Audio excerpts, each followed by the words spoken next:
Hello, everyone, and welcome to Bible Walk Daily. My name's Katrina. I'm so glad you're back here today as we continue our journey through the Holy Bible, one chapter at a time. Today, we'll be reading Genesis chapter 11 from the World English Bible. Before we begin, let us pray. Heavenly Father, thank you for the beautiful day. Thank you for waking us up this beautiful morning. Thank you for another day and for the blessings of your holy word. As we read Genesis chapter 11 today, open our hearts to understand the lessons you have for us. Teach us humility and help us to seek your will above our own ambitions. Guide us by your Holy Spirit so that we may grow in wisdom, faith, and obedience. May your word transform our hearts and draw us closer to you each day. In Jesus' name we pray. Amen. So yesterday we read Genesis chapter 10. Now we are going to continue reading today Genesis chapter 11. Let's read. The whole earth was one of language and of one speech. As they traveled east, they found a plain in the land of Shinar, and they lived there. They said to one another, "Come, let's make bricks and burn them thoroughly." They had brick for stone, and they used tar for mortar. They said, "Come, let's build ourselves a city and a tower whose top reaches to the sky. And let's make a name for ourselves, lest we be scattered abroad on the surface of the whole earth." Yahweh came down to see the city and the tower, which the children of men built. Yahweh said, "Behold, they are one people, and they all have one language, and this is what they begin to do. Now nothing will be withheld from them, which they intend to do. Come, let's go down and there confuse their language, that they may not understand one another's speech." So Yahweh scattered them abroad from there on the surface of all the earth. They stopped building the city. Therefore its name was called Babel, because there Yahweh confused the language of all the earth. From there Yahweh scattered them abroad on the surface of all the earth. This is the history of the generations of Shem. Shem was 100 years old when he became the father of Arpachshad, 2 years after the flood. Shem lived 500 years after he became the father of Arpachshad, and became the father of more sons and daughters. Arpachshad lived 35 years and became the father of Shelah. Arpachshad lived 403 years after he became the father of Shelah, and became the father of more sons and daughters.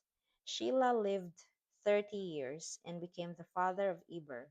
Shelah lived 403 years after he became the father of Eber, and became the father of more sons and daughters. Eber lived 34 years and became the father of Peleg. Eber lived 430 years after he became the father of Peleg, and became the father of more sons and daughters. Peleg lived 30 years and became the father of Reu. Peleg lived 209 years after he became the father of Reu, and became the father of more sons and daughters. Reu lived 32 years and became the father of Serug. Reu lived 207 years after he became the father of Serug, and became the father of more sons and daughters. Serug lived 30 years and became the father of Nahor. Serug lived 200 years after he became the father of Nahor, and became the father of more sons and daughters. Nahor lived 29 years and became the father of Terah. Nahor lived 119 years after he became the father of Terah, and became the father of more sons and daughters. Terah lived 70 years and became the father of Abram, Nahor, and Haran. Now, this is the history of the generations of Terah. Terah became the father of Abram, Nahor, and Haran.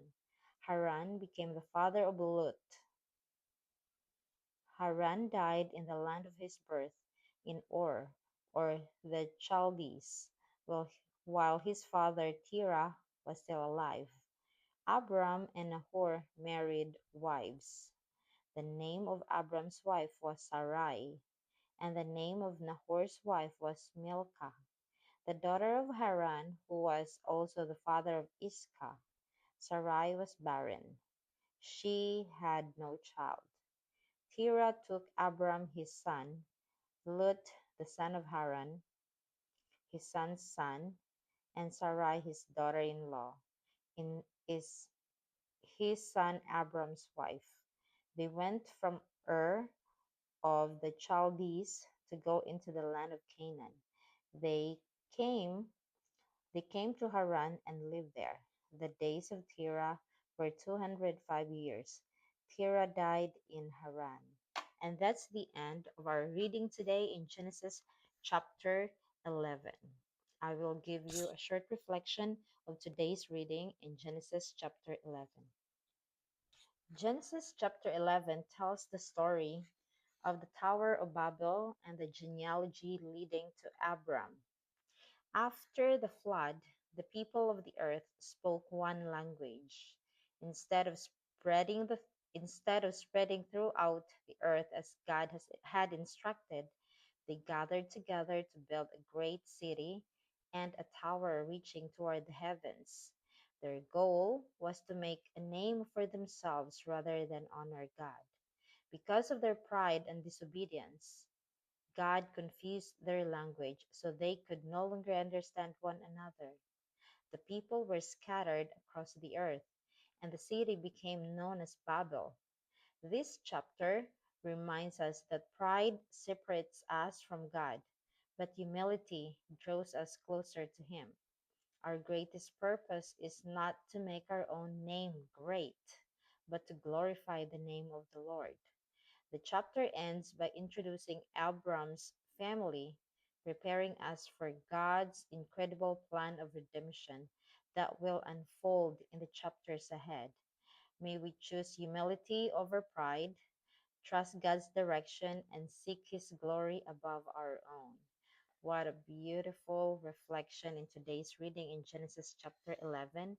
Now, today's reading I'm going to end it with a prayer. Heavenly Father, thank you for reminding us that true greatness comes from walking humbly with you. Guard our hearts against pride and selfish ambition. Help us to trust your plans, obey your commands, and seek your glory in everything we do. Thank you for your faithfulness throughout every generation and for the hope we have in your promises. May our lives reflect your love and bring honor to your holy name. In Jesus' name we pray. Amen. Thank you so much for joining me today for Genesis chapter 11. If today's Bible reading encouraged you, please comment below whether it's just a simple amen or your life's testimony of how God's goodness reminded you that God is real and God will answer all your prayers. I would love to hear how God is working in your heart. If this video blessed you, please like, subscribe, and share to help spread God's word around the world so that more hearts around the world will come to know Jesus as our Lord and Savior. May God bless you, strengthen your faith, and keep you in His perfect peace. I will see you tomorrow. God bless you.